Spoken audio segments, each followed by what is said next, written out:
ito, let's create a panel instead of just relying on one or two people. So hopefully, ma-appoint ka agad yung mga yan. Alam mo kung anong nagiging problema, which is kind of very Filipino. Since we've thrown a lot of things at the pre-trial chamber, may ano pa, interim release. Meron pang jurisdiction. In fact, meron pa yung kay Can, pending pa rin yun, yung disqualification ni Can. So they have a lot of things on their plate, and the most recent decision that was uploaded yesterday was ordering the countries to comment on the issue of interim release. So may proposed country, hindi pa pinapangalanan. Yung isang country, pinangalanan na, medyo impossible naman not to mention, the Kingdom of the Netherlands. Kasi either dito dadaan, sabi din ng defense, pero this is from the court order. Sinasabi ng defense, gusto nyo dyan dumaan and or dyan na magstay. Kumbaga dumaan para pumunta din sa unnamed third country. Kung hindi pumayag or hindi kaya, edi dito na lang sa Netherlands. Dito daw sa may labas. Kaya that's what I pick up from, ito nag-GC na sila. That's what I pick up from yesterday's theatrics of Bato de la Rosa na house arrest sa Netherlands. Dun sa speech niya sa Senate na umiyak-iyak pa siya. Oo.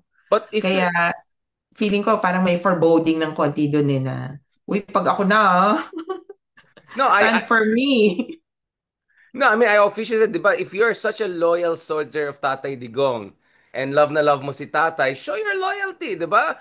O sabi nga niya, kung wala ka naman ginawang mali, wala ka dapat ikakatakot sa batas. Sinasabi niya parati. So, I really encourage and join our super respectable quote-unquote senador to go there and show his respect. But attorney, just on last on this issue of parang not fit for trial, my sense is it's not like ICC is parang amateur when it comes to dealing with, let's just say, questionable political figures na very thespian, very demagogic. Sabi natin, magaling sa theatrics, right? Most of the dictators who do horrible things and end up in ICC tend to be poetic characters, right? Magaling magdrama. Di ba? Political theatrics, di ba? Kaya nga nasa poder sila, di ba? Kaya nga naging diktador sila, or in the case of Digong, an authoritarian strong leader. So, di ba, dapat may training sila na hindi magpapaloko. Meron ba tayong mga presidents sa pagkalam nyo na may mga dating, mga nagdadrama din gano'n, na mga leaders from other continents? Yes, in the same breath, itong fitness for trial, may nagsabi, uy, may PTSD ako. Kasi nga nagkaroon ng war. So war, crimes, yung ano, may PTSD ako, I'm not ready. Hindi The ako other ready. one, Oo. the other one said, so you're charging me of recruiting child soldiers. Ganyan, which is, of course, a Sa war crime. Uganda. Uganda. Oo, sabi niya, alam mo, sa totoo, I was a child soldier myself. So I'm a perpetrator, but I am also a victim. Victim, yun. And that changed my, kumbaga, nakurta yung utak ko, which is why I was there. Sabi ng court doon na, kaya maganda na balikan nga yung mga previous examples. But in this case, I think this would be the first one na cognitive impairment. So yung sabi ng court doon, okay, you were a child soldier, but when you were an adult, you must have known at one point that what you're doing is wrong. Hindi lang to simpleng brainwashing eh. Nung ikaw na yung head, di mo ba naisip na parang ganon? And then, pero dito lang talaga, medyo bago-bago because I would admit, I would concede that he's one of the oldest to be tried by an international court. Pero ito yung napaisip ako dati, ako, isa-cite kaya niya to. Pero kontra sa character, no? Strong man ako, ano ako, um, matatag pa sa kalabaw, ganyan. Tapos biglang ngayon may ganito pala. So, medyo inconsistent talaga na, ba't ka pa tumakbong mayor? So, di ba yung mga, sabi, oh, lalaya si Tatay Digong at magiging mayor natin. Paano pa hindi siya fit for trial? Lalong hindi siya fit for um, to be a public official and so forth. Kaya, Saka yung cardboard niya, medyo yung cardboard niya, inconsistent. yung mayor cardboard, Present. very, very strong, very, ano, so, siguro to be fair, baka baguhin din nila yung cardboard.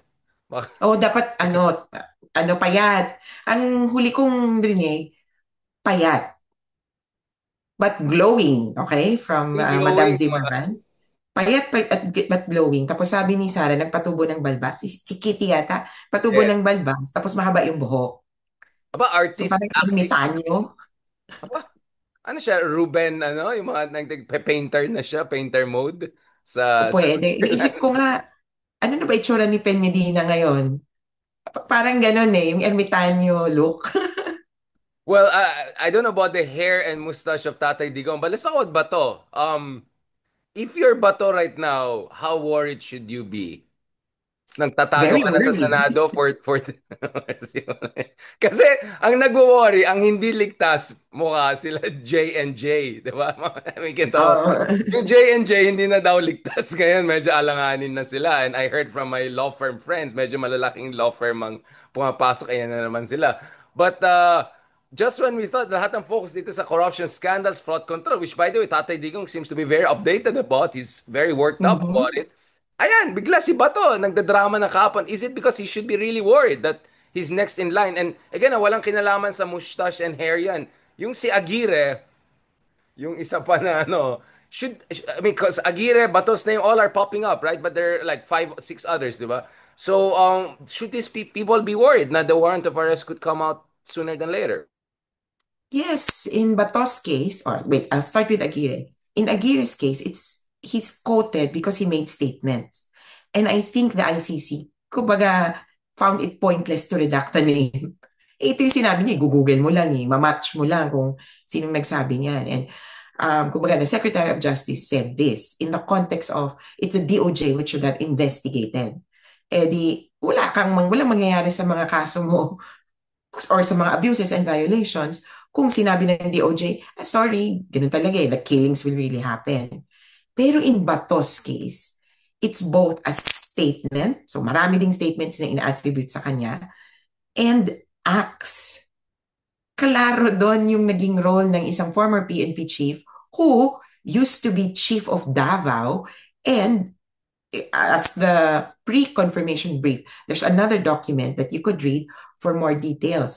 So sa pre-confirmation brief, wala ang pangalan ni Duterte ni Bato sa warrant of sa charges ni Duterte. Baka dun sa iba nagugulat, saan ba dito? Ganon. Maraming redacted doon. Pero in the pre-confirmation brief, it's like a story. That's the parang counterpart ng parang summary. Sa summary kasi, sa proposed charges or yung document containing the charges, nakalagay doon, ito ang ginawa ni Duterte. Sa pre-confirmation brief, ito yung ginawa rin ng other actors. And they talk about at least 8 other actors. One of them clearly being someone who came from the DDS, naging Davao Police, and then later on naging National PNP. And then parang sinasabi nila, ito yung hudyat na maging nationwide ang Davao style. There's no other person na pinatutungkulan yan kundi si Bato de la Rosa. And I will be shaking in my boots kasi the warrant, hindi lang ako nagsasabi nito ha, many others, at even a layman who reads the documents will say, oo nga no, they're two sides of the same coin. The war on drugs, as bloody as it is, would not have been possible without Bato and without Duterte. Kung hindi yan ang magkatandem, baka iba yung kinalabasan. So papunta na tayo sa exciting part pag ganun. But I mean, logistically speaking, now na na-postpone yung well, automatically the whole trial also will be postponed, hindi lang yung pre-trial Mhm. Yeah. procedures. I think we said something about the fact that like parang ideally would want all of these people together. I mean, I was just thinking that kanina lang while you were talking, hindi ko alam kung nakita mo si Zaldico. Di ba marami pala siyang mga air assets? He has like, half a dozen mga helicopters, mga ano. You see where I'm going with this, right? I don't know kung Okay. kaninong private jet ang ginamit to take Tatay Digong to The Hague, right? Oh, I think ina-accuse nila si Marcos or Martin. I'm just saying, Ano? if it's Zal, maybe we can use his air assets kasi ang dami nila eh. 7, 8? We can put each one of them there para kung sakali lang, safe lang tayo. Baka mamaya mag-ano sila sa loob, di ba? Ay, hindi ako mag-ano. Ikaw lang na. Mm. Mahirap na, di ba? Hard to control. I was just thinking, like, just being I'm already, kasi sabi nga nila, di ba, attorney, amateurs talk, ano, parang analysis, pero mga experts talk logistics. Kaya kagad logistics ang Yeah. ngayon, di ba? Yeah, actually, for Bato, na-hit na niya yan eh. Sabi niya, magtatago ako sa Senado. When I think he was running or kaka-elect niya lang. And then, I remember parang may binanggit na si Cheese. Yes, I will kind of ensure the integrity of the Senate, ganyan. So, naisip niya na yan. So, magtatago ako sa Senado. Kaya lang, I don't know if he will go or if he can go the way of Harry Roque, of hiding under a rock for a long time. Parang nawala na lang sa radar Kailan, ng tao, di kailan. ba? Bato hiding around the rock. Ano to? Parang yung Russian doll. Yung a doll within a doll within a doll. Oo, Kaya parang ba yung bato within a... kitang-kita. So, kaya I think for him, mas better mag-work yung mag-public ka. Kaya lang, there's a risk to that because parang magiging teve siya, ganun lang. There's a risk to that, so popular. Kaya lang ako, kaya inaabangan ko yung kay Alice Guo, tsaka kay, who was that after Alice Guo? Pero yung Alice Guo, everybody knows her face, di Cassandra ba? Ong ba yan? Ay, si Cassie Ong. Oo, basta, kumbaga, everybody knows, yung huling, at si ano pala, sorry, si Kiboloy, how Oh, they Kibuloy. would, Yeah, we if forgot there's a about warrant, Kibuloy. Yes, yes, Kibuloy. yeah, so if there's a warrant of arrest against you, how would you kind of deal with it? So Alice Guo left the country. Na for me, parang so unimaginable kasi lahat ng tao kilala yung mukha niya. Pero yun pala, pwede kang gumamit ng friends, pwede kang gumamit ng private modes of transportation, which could happen kung ako kay Bato de la Rosa, aba, papa-feelers ako kay Zaldi ko. Zaldi, or friends ba sila? I don't Baka know. naman. Sino ba itong mga mayayaman? Si Curly Discaya, hindi na kaya, no? Tsaka walang helicopter si Curly. Hindi sila Si Cars mailangan. lang. Submarine yata yung Yan, maghanap siya ng may Parang Javid, submarine. baka may submarine din sila. You never know with this. So, iyon, maghahanap na ako ng friends na itatakas ako, itatago sa ilalim ng bato.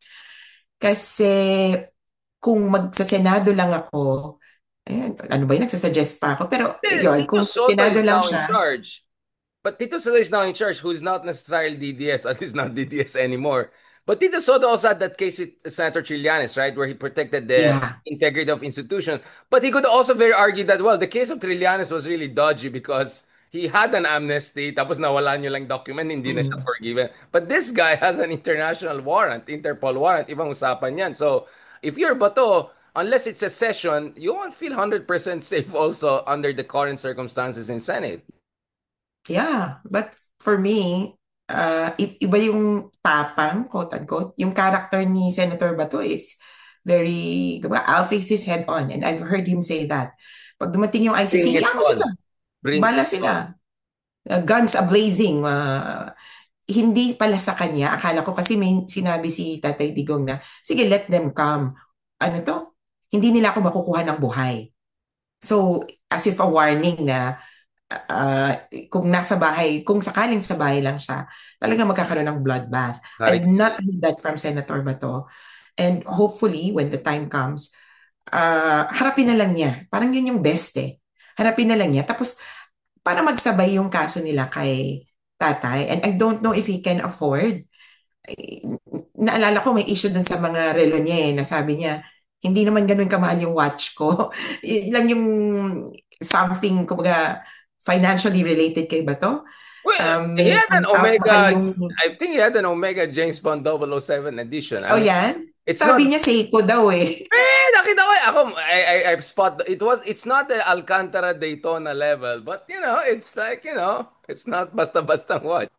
Ngayon, siguro Okay, naging pero, Casio na siya, but, oh, kung ako sa kanya, mag-iipon na rin ako ng pambayad ng abogado. Kasi ang dinig ko, mahal talaga yung international lawyers and not least Kaufman himself. Ah, walang package deal, wala bang ganun yung parang, well, yun nga eh, o kayo, actually I yung can, iniisip. 30% off yung mga, correct yun yung iniisip ko. Kaya kumbaga, in terms of logistics for the lawyer, I would have preferred halos magsabay kami para pagkargo ni Kaufman, pwede na. Kaya lang, as it appears, hindi pala yata pwede na two-in-one ka. Ah, Parang ang sinasabi nila, ang practice, each accused should have their own separate lawyers. Kasi parang, di ba sa atin, uso yung parang which is wrong actually. Na pagsasabihin mo, isa ang abogado nyo, isa ang depensa nyo, isa ang ano, hindi totoo naman din yon. Pero yun nga, baka package deal in terms of the payment. Pero dito, parang mas preferred nila na one lawyer, one client, one lawyer. Para talagang that lawyer will focus on you.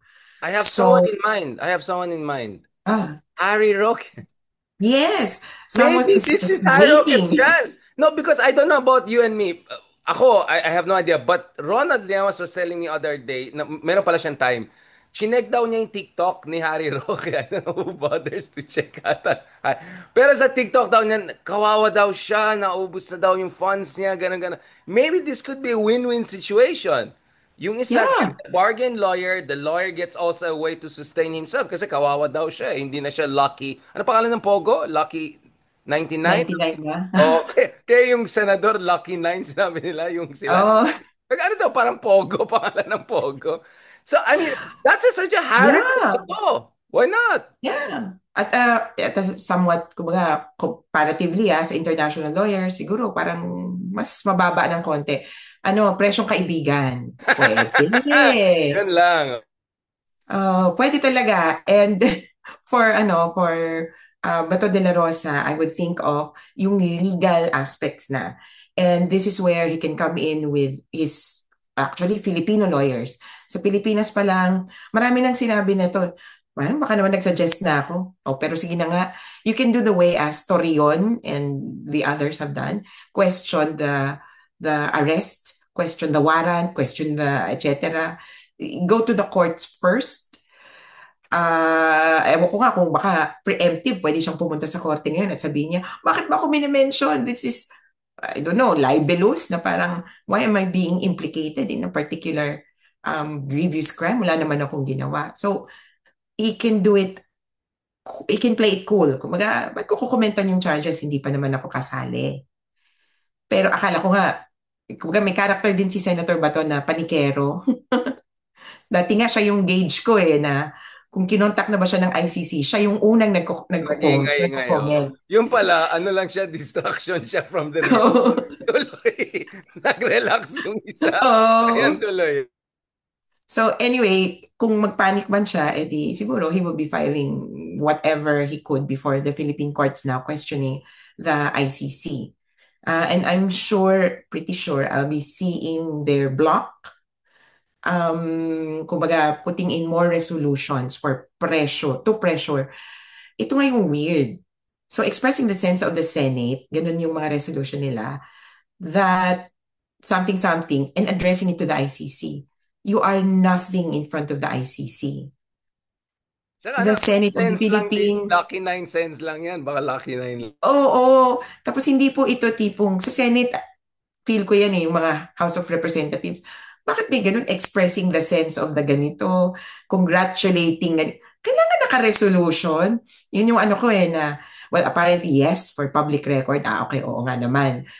Pero that kind of public record is not a legal argument that you can bring before the court.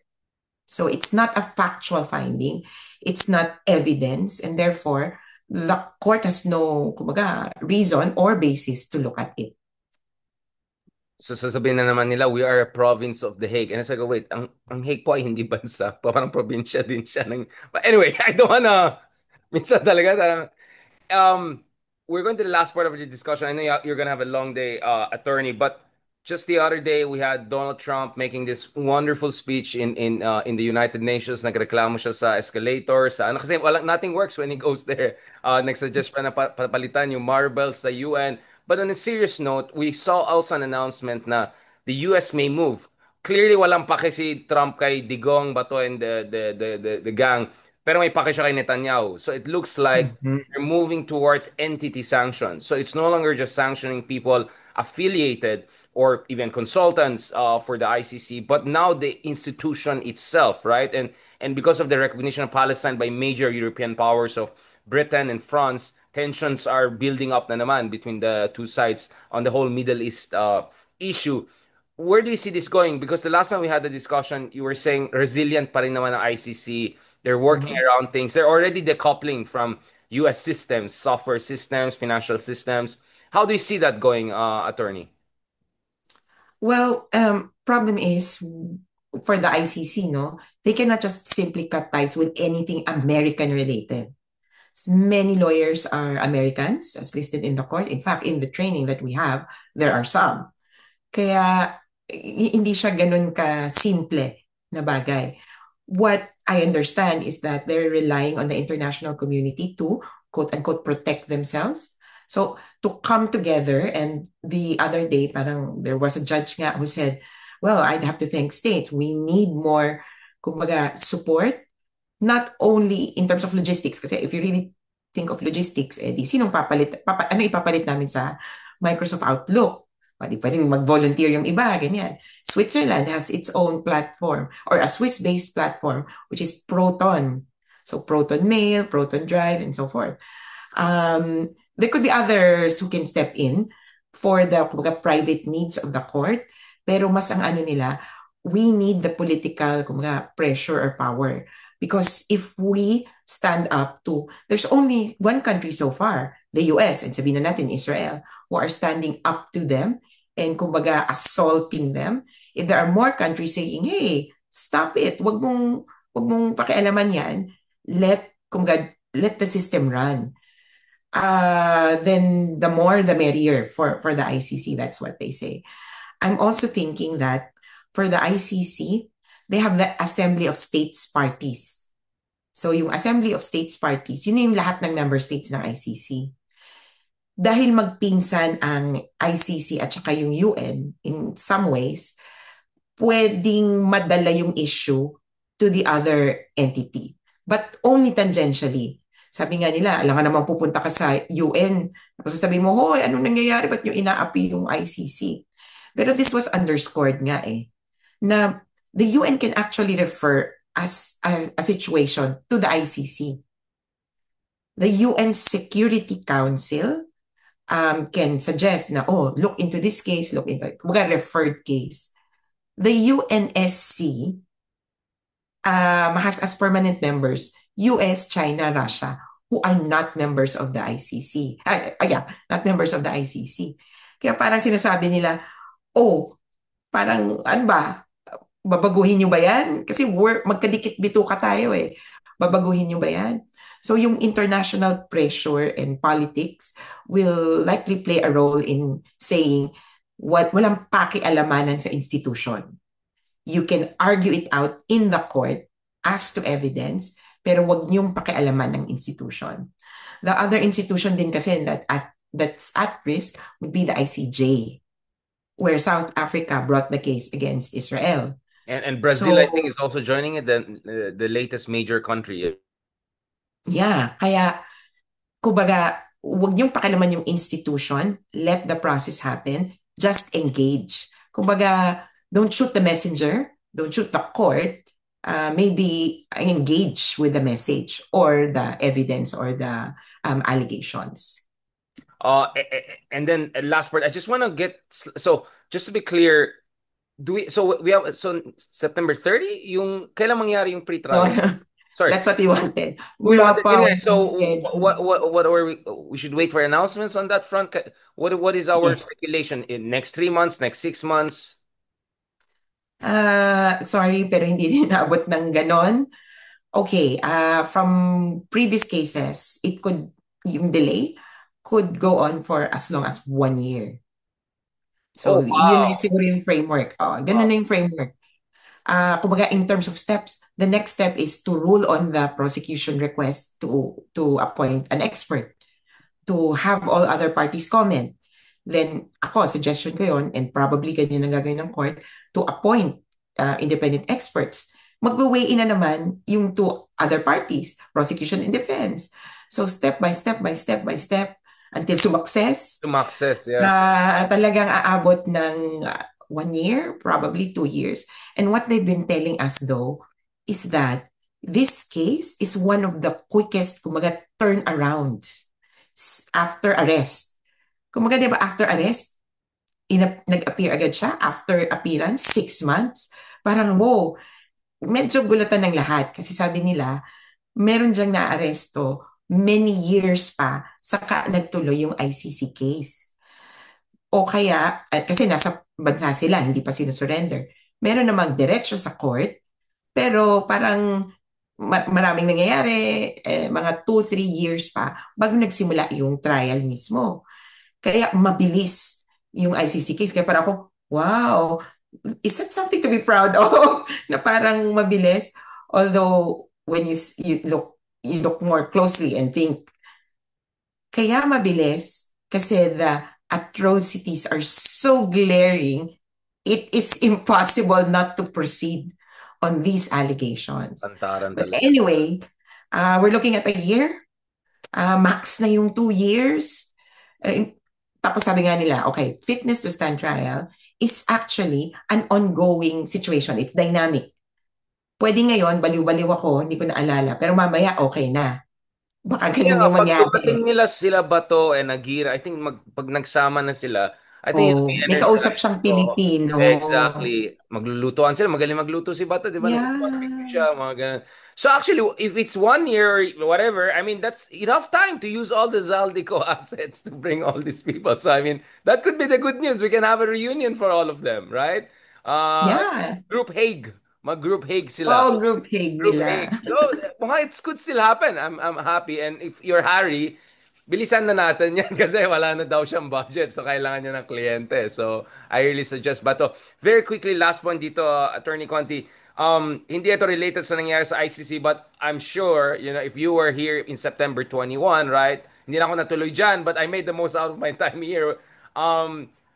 What do you think of the rallies? Because on one hand, grabe, talagang napuno yung EDSA. I never thought I'll see anything like that, like in our era. Diba? Last time I saw something like that was in Hong Kong 2019 when I was covering the mass democratic protest. So I have a sense what 100,000 looks like. And that looked to me like more or less at least 100,000, if not more. Diba?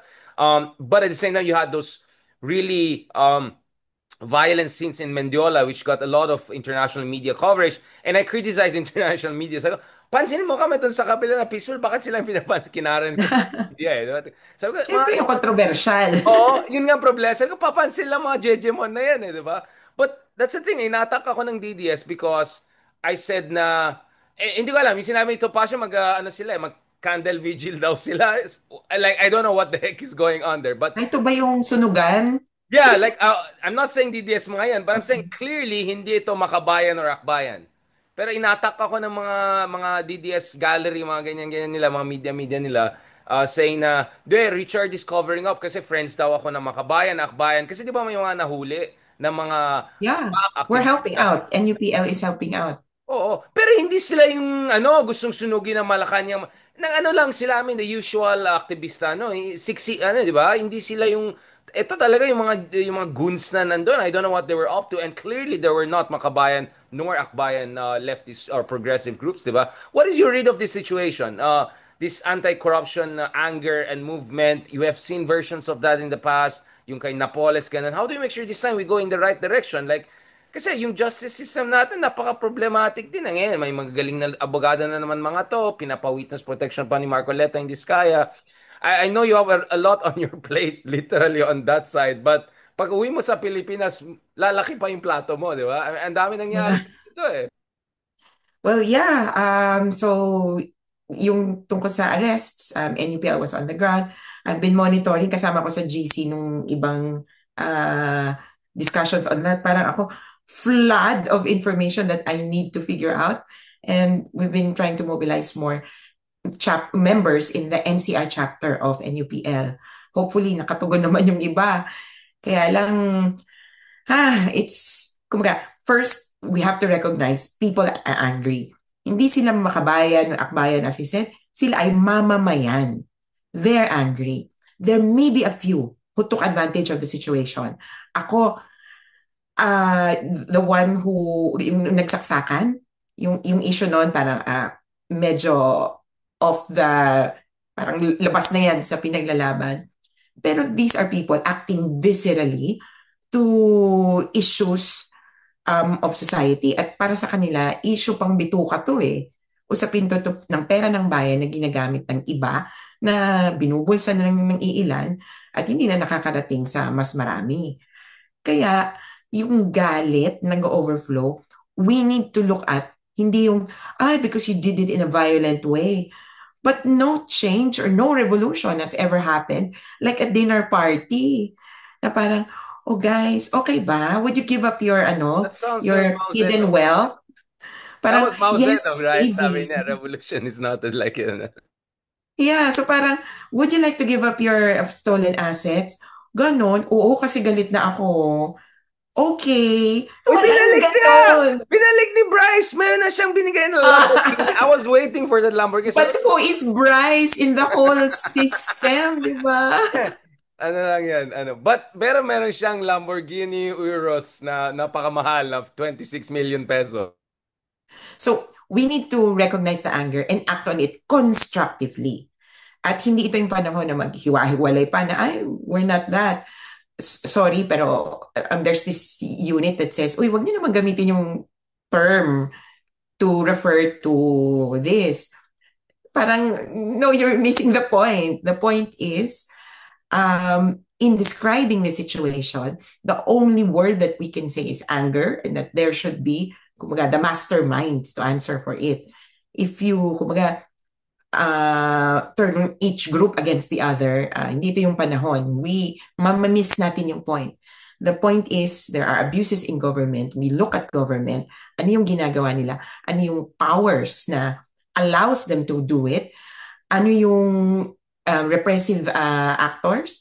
And that would be the police. Kasi sabi, maawa din naman tayo sa police. I saw photos, yung mga women policemen nakalagay, we love you.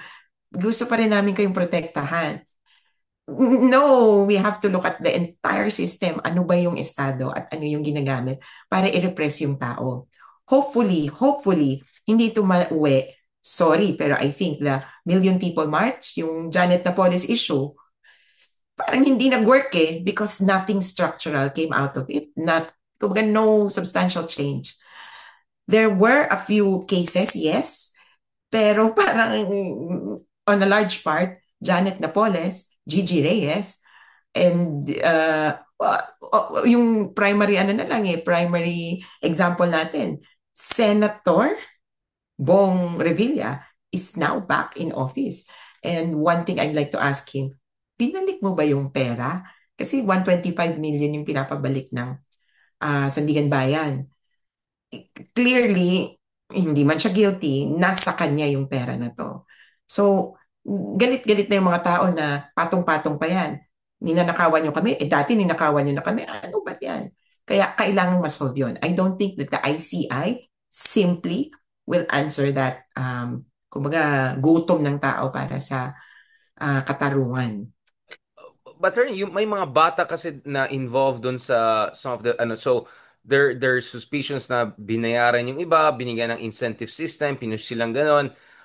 Basically pinupush sila to get into altercations with the police. Mhm. Pwede ba kasuhan? Kasi someone should be held accountable because you risk the life of these minors, not to mention the other young adults, right? And teens who were pushed to do some aggressive action based on some of the reports we're getting. Hindi ba pwede kasuhan? Hanapin dapat mga masterminds na to? If ever indeed Yes. totoo. Could be. Kaya yun din yung nagiging, kumbaga, namimiss nga ng mga tao yung point. Behind every act, posibleng merong machinations.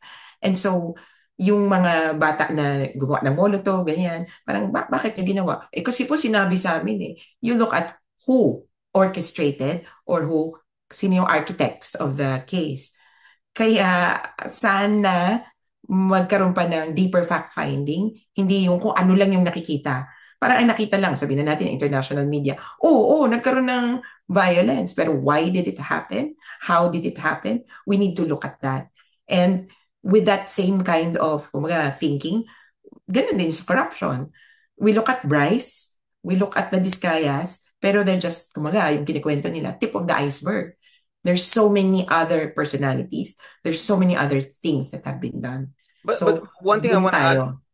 again, I agree. Sorry for cutting because I know you have to go, but I want to really ask you on this because this came out in some of our conversation. One thing that was not there during the whole Napoles time is etong influence ng basically mga influencers, mga fake news purveyors. I mean, this is relevant even to your ICC issue. Obviously, you're not gonna put some of these DDS bloggers dyan sa ICC, but let's be honest, they amplified the message. They created the legitimation narrative around this. They aroused the emotions of people. They dehumanized, di ba? Talagang very Gestapo, like Nazi way. They dehumanized thousands ng ating mga hanggang ngayon ina-attack yung mga pamilya ng mga witnesses. Shouldn't these people also be held accountable? And it cuts both ways kasi napansin ko mga package deal usually yung mga pro EJK